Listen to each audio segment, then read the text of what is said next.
Looking at game one of the Eastern Conference Finals, there's a lot of storylines, at least from the Heat side. Jimmy Butler with 41, Gabe Vincent with the big second half, Tyler Hero with the big first half.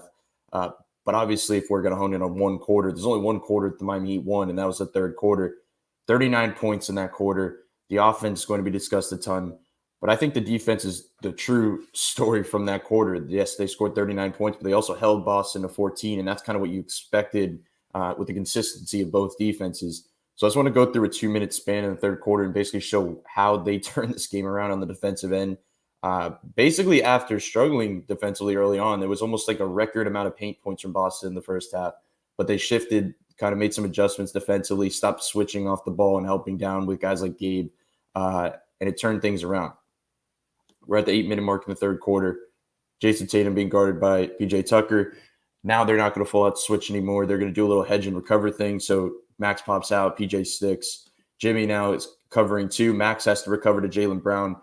Jimmy's kind of pushing him left right here, like he's not going to fully just one-on-one go so he can make that swing. So now Grant Williams is forced into attack, and that's kind of what you want here. The reason you want that is because Gabe Vincent or a small or a guard, it's not the guy on the help side right here anymore, like it was in the first half.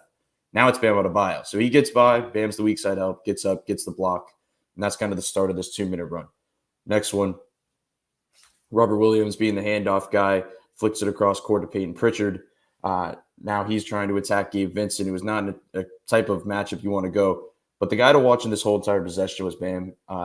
Pretty much one of the most impressive defensive plays I've seen in a while, just across this playoff run, with the way that he was able to deny, basically, and then make the recovery. So right here, first of all, Bam's over here, deny as soon as he picks up his dribble.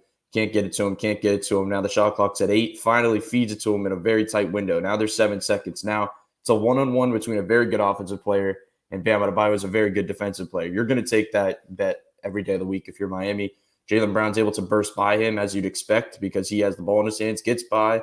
But Bam Adebayo, one of the things, other than the fact that he's very underrated in terms of denial, his recovery speed is like no other. So he goes up, gets by him, and Bam gets up and gets it stuffed at the rim. That pretty much was the difference in a couple plays. He got the block, and then he got a second block, basically, after about 40 seconds later. Now, speaking of the PJ Tucker, Jason Tatum matchup, continually he's going to fight through the screens. He keeps fighting through. But now when they run a double screen like this, they're just going to switch it because now they know, specifically when it's two screen, when it's a double screen, now you can kind of scramble a bit. So Bam switches on to Tatum, something they were selectively doing a ton.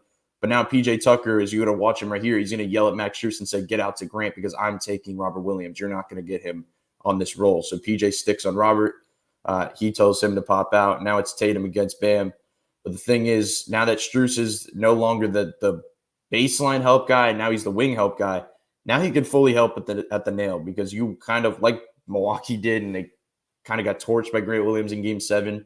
You're going to live with that. You just want to help down at that nail on Jason Tatum right here once again. Look where Max is. Now he cuts off that right little drive. He steals it. He goes in the other direction. And now Miami, this is how they were turning defense in the offense. I think Tatum had 6 turnovers in this quarter as well. Like they really just got him off his game and didn't allow him the same driving lanes because he was driving by that initial defender a ton in that first half. Now, the crazy thing about Jimmy Butler, this is the sequence of the back-to-back steals in this game, but it's the way he does it. It's the way he reads things. I don't know if there's a smarter defensive player than Jimmy Butler in this league. Like he's up there with the highest IQs defensively, with the way he can hit passing lanes, the way he watches the guys on the ball because he knows when they're going to make the pass. So right here, usual Tatum, Robert Williams pick and roll. They switch it. And if you watch Jimmy, just watch his eyes, just watch his body language, watch him hedge up slowly. He's going to, right when he goes to his right here, he hedges up. Now he's making that pass. Jimmy bursts. He gets his hand on the ball. He goes the other direction. He actually ends up with 2 points off a little turnaround. Now speed up. This is the next play down. Tatum brings the ball down.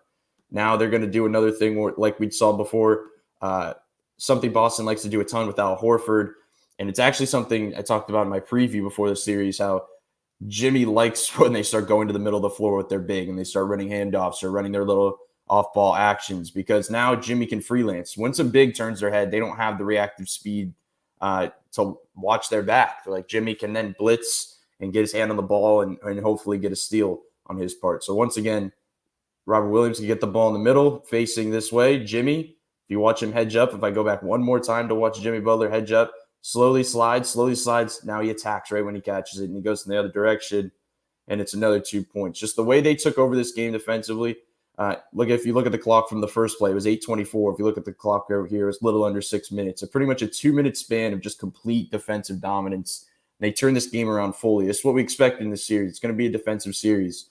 But looking at Jimmy, looking at Bam specifically, but the way they were able to help, the way they were able to adjust their scheme, it speaks to, I guess, the longevity of this series, or at least for Miami cleaning things up that we saw in that first half.